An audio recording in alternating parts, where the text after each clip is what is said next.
ఆశ్రమంలో చేర్పించలేదా? అదేంటి వృద్ధాశ్రమంలో చేర్పించమంది మా అమ్మనా?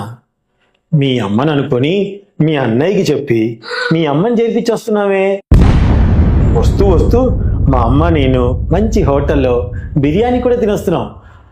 ఇప్పుడైతే చికెన్ ఉండానన్నావు కదా, ఆ చికెన్ నువ్వే తినేసే, సరేనా? అయినా మా అమ్మని వృద్ధాశ్రమంలో జాయిన్ చేయించడానికి మీకు ఎలా మనసు ఒప్పిందండి? నోర్మై, మీ అమ్మ ఏమైనా ఆకాశం నుంచి ఊడిపడిందా? మా అమ్మ ఏమైనా బూడిద నుంచి వచ్చిందా?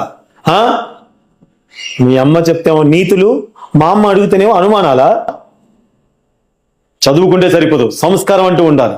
చిన్నప్పుడు 5 కిలోమీటర్ల దూరంలో స్కూల్ ఉంటే హాస్టల్లో పడే మీ అబ్బాయి నన్ను అందరూ అంటుంటే లేక లేక నాకు కొడుకు పుట్టాడు, వాణ్ణి నేను హాస్టల్లో వెయ్యను అని చెప్పేసి 5 కిలోమీటర్లు చెప్పులు సరిగ్గా లేకపోయినా నన్ను ఎత్తుకొని స్కూల్ దగ్గర దించి మళ్ళీ స్కూల్ నుంచి తీసుకొచ్చేది.